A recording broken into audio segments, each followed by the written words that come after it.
everyone. Hello. I hope all of you are doing well.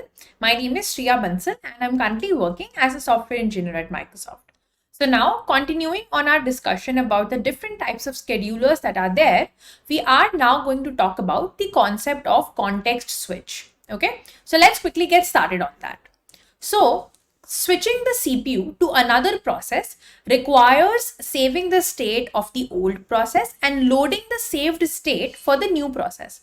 So now what I told you was that when you have multiple processes in the ready queue, right, you don't just pick a process, complete fully its execution and then pick another process, right? You do a lot of switching in between. You pick up a process P1, maybe complete 30% of its execution and then put it back into the ready queue and then pick up another process, complete a certain percentage of its execution and then constantly switch between different processes. So now this idea of switching between different processes is known as the context or the process of context switching. Okay, so what happens is it is not as easy as it sounds. Let's say there is process P1, which is this, which is process P2, which has all these tasks, process P3, which has these tasks, and process P4, which is this. Okay, so first, let's say you pick up this process, okay, and basically you executed this much part of it. Okay, and now you basically switch to another process, let's say P2, and you execute this much. So now when you go from one process to another process, okay, you have to make sure that you save the state of this process so that the next time you come to process P1, you know where you left this process and then you can continue it. Okay. So you also need to basically store the current state of the process when you leave that process, and you should also know the new state of the process so that you can continue it from there. So when I leave this process, I save this state and I know for the next process that I am trying to execute, what was its state where I basically left it off. So I left it off and I never really started it. So I basically execute a few tasks for it and I save the state as in at which point I left that process. And maybe let's say I now go back to this process only and then I basically execute it. So to execute P1, you basically should know where you basically left that particular process. Okay, so if it's the CPU life cycle, okay, if this is the CPU usage throughout the duration, what will happen over here is, let's say you have a process P1, okay, you have executed it for some time, then you basically save the P1 state, okay, right, and then you have P2,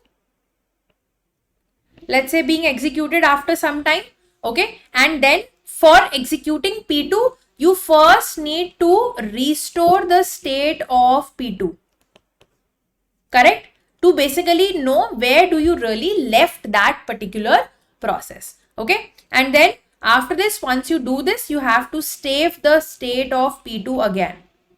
Okay, and then you have the rest of the processes which are being executed.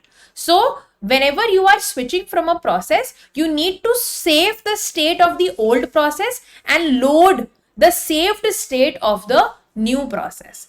And this concept is known as the concept of context switching.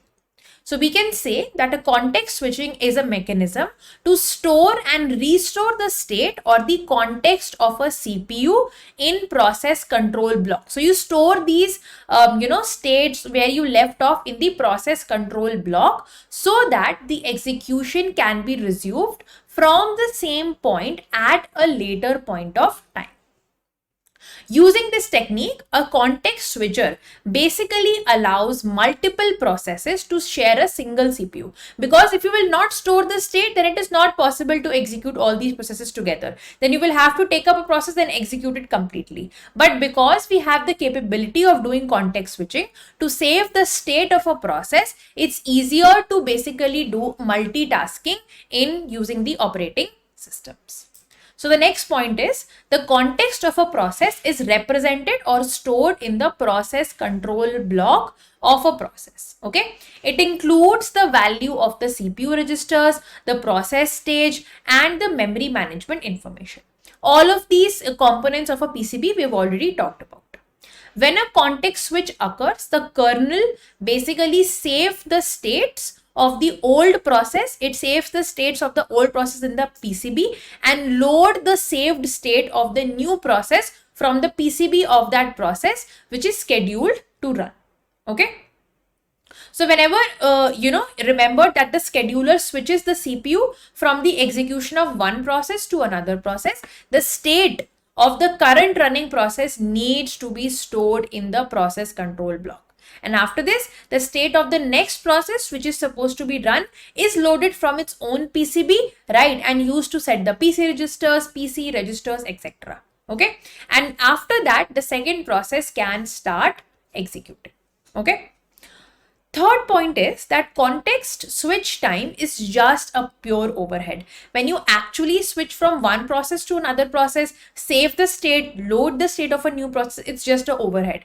You are not doing actually anything productive in this particular period of time when we are switching. Okay, because the system does not do any useful work while we are switching. Okay, and the speed with which a process can switch, or the scheduler, or you can do the context switching from one process to another process, the speed with which it happens varies from one system or machine to machine. Okay, depending on the memory speed, the number of registers that you have to copy to load a new process, and the existence of special instructions which store all and load all the registers. Okay, typically the range speed is from 1 to 1000 microsecond. Okay, but remember, the context switching is an overhead. You're not really doing anything productive or anything useful with your CPU during this time. Okay, and context switching has become such a performance bottleneck that programmers are now actually using new structures known as thread to avoid it wherever and whenever possible. So there's like a problem, all right? There's like a situation over here. You cannot do context switching at all also, and you cannot do too much of context switching also. So if you will not do context switching at all, that's the basic process where one process is picked, completed, executed, and then terminated. Then another process picked and completely executed. So if you will not use context switching, it will basically lead to the degree of multi-programming will actually not exist. But if you will do a lot of context switching, it's like basically you're switching so frequently that there's so much overhead to your task and the time actually increases to execute all the processes. So you always have to maintain a balance of how much context switching you do. And since it is difficult to maintain that balance, programmers these days actually avoid doing context switching at all and instead use the concept of threading, right, which we will discuss in the future videos whenever it is possible to do that. Okay, remember that context switching as a thing to do is computationally intensive, since registers and memory state first have to be stored and then they have to be restored. To avoid the amount of context switching time, right, some hardwares or programmers try to use threads for that. Okay, so that's what the overall context is about context switching. Okay, next what we are going to talk about is what all are the operations that you can do in using a processes, which we will talk about in the next video. Because since we are talking a lot about the process states, it's also important to talk about how do we create a process and how do we terminate a process. So in the next videos, we are going to have a detailed discussion about what all operations can be done in a process. Okay, so I hope the context or the idea of context switching is clear to everyone. It's a very important part, and while designing systems, you have to take care of that a lot. Okay, so thank you so much for taking a look at this video, and I will meet you in the next one. Bye.